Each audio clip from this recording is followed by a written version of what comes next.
S'autoriser à tracer sa propre voie, quelle qu'en soit la direction, c'est la définition de l'ambition que vous proposent nos invités.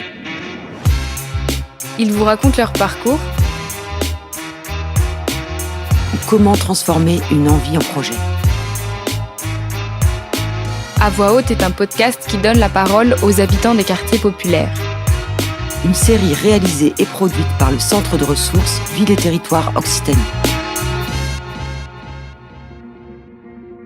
Aujourd'hui, nous avons le plaisir d'accueillir Hermina, qui est mère de famille, mais qui a aussi été mère de carriole dans un quartier prioritaire de Béziers dans l'Hérault. Pendant 3 ans, Hermina, aux côtés d'autres mères de famille, a animé une carriole à la sortie de l'école de ses enfants. Une carriole, c'est un tiers-lieu mobile, une sorte de petit café ambulant qui permet de créer du lien entre parents, mais aussi entre parents et enseignants. Les carrioles ont été imaginées et développées par l'association Luoga, dont le cœur de métier est l'aller vers dans l'espace public.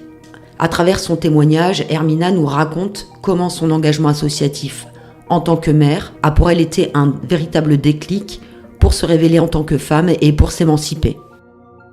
Moi je m'appelle Hermina, j'ai 34 ans et j'habite à Béziers. Maman de 3 enfants et ils sont merveilleux mes enfants, j'ai les plus beaux enfants du monde. J'avais l'habitude d'être souvent à la maison et de pas faire grand chose. J'ai commencé avec Léna et après on s'est lancé là-dedans et c'était assez chouette. Au tout début, avant d'avoir rencontré au niveau des carrioles et de ça, je suis une simple maman avec mes 3 enfants que je gère maintenant depuis 10 ans toute seule. J'avais l'habitude de faire comme quasiment toutes les mamans, préparer mes petits, les poser à l'école, puis rentrer à la maison et faire le ménage, attendre que l'heure tourne pour aller récupérer les petits, puis les faire manger, puis les ramener à l'école. Je faisais que ça le matin et la journée. J'avais une vie entre guillemets normale dans le sens où je voyais personne, je me faisais même pas avec les mamans devant l'école puisque j'arrivais pas à m'ouvrir auprès des gens. Une amie à moi, Nadia, qui m'a embarqué dans la carriole parce que moi je savais pas du tout ce que c'était. Puis après, quand j'ai eu l'occasion de rencontrer Léna sur les toutes premières carrioles, honnêtement ça m'a ouvert pas mal de portes. Je n'avais pas de voiture, au niveau de mon travail, j'avais pas de travail non plus, donc c'est après par la suite où je me suis un peu plus investi en disant là il faut que je me trouve une solution pour trouver un travail.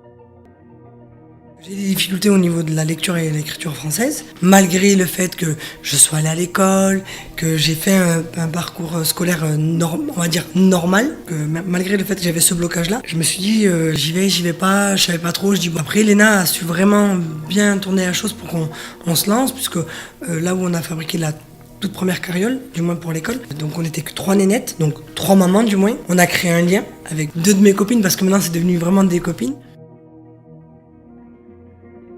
Alors une carriole, on va le décrire dans mes mots exacts à moi, c'est une petite charrette. On avait installé une planche au-dessus pour pouvoir poser des verres, puis le café. Les enfants savaient qu'on venait à l'époque c'était le mardi et le vendredi. C'était vraiment pour qu'on puisse discuter avec les mamans, donc on appâtait les enfants pour avoir les mamans par la suite.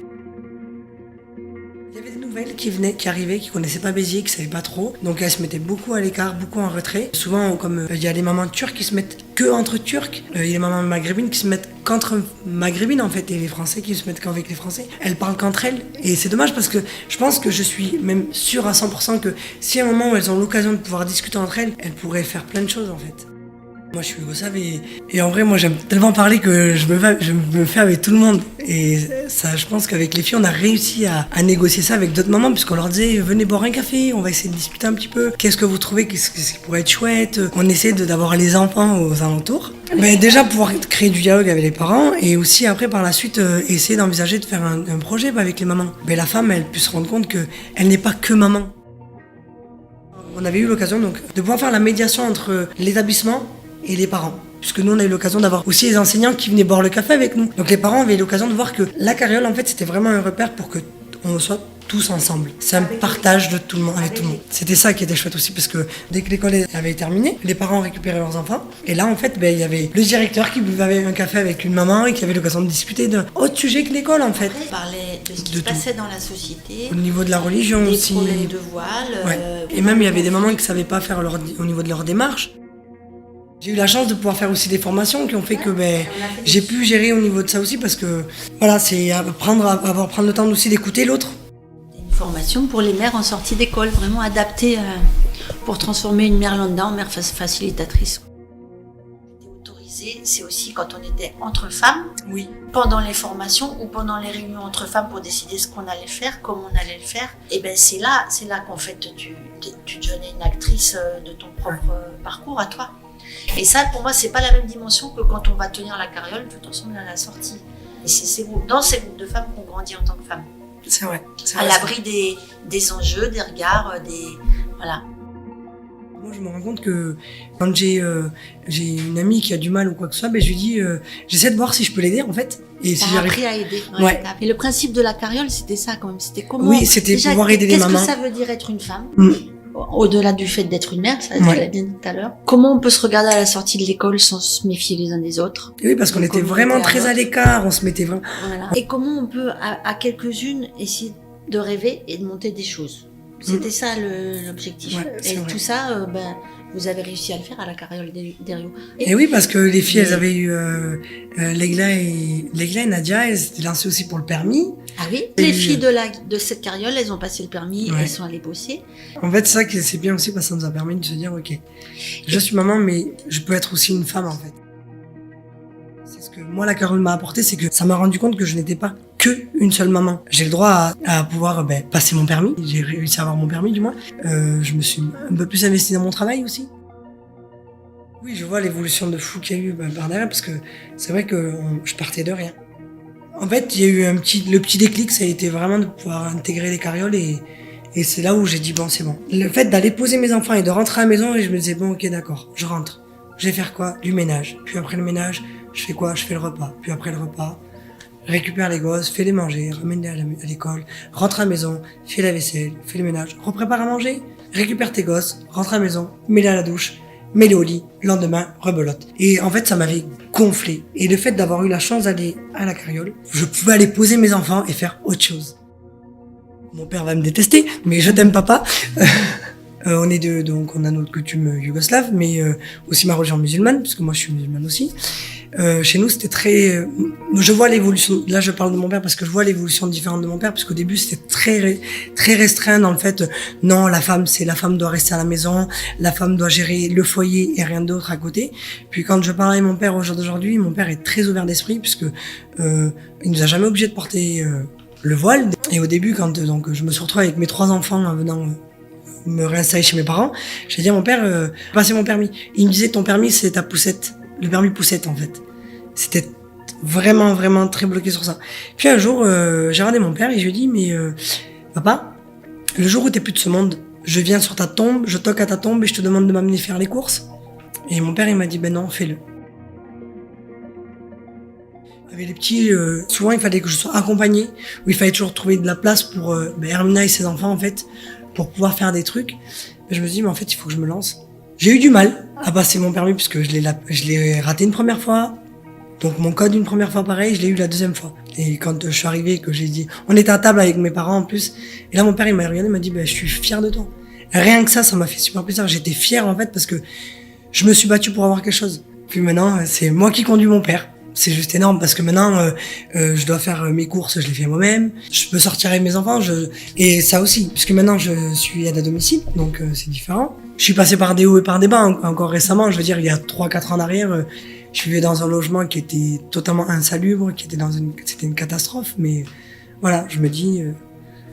Au bout d'un moment, je me suis aussi détaché de ma famille parce que comme j'étais très ancré famille, puis je me suis détaché un peu de la famille et qui a fait que j'ai pu voir un peu ce qu'il y avait aux alentours. Et souvent, quand je vais même encore aujourd'hui, quand je vais pour revoir quelqu'un et que j'ai des démarches, j'essaie de faire par moi-même parce que au bout d'un moment, au début, je faisais beaucoup avec les filles.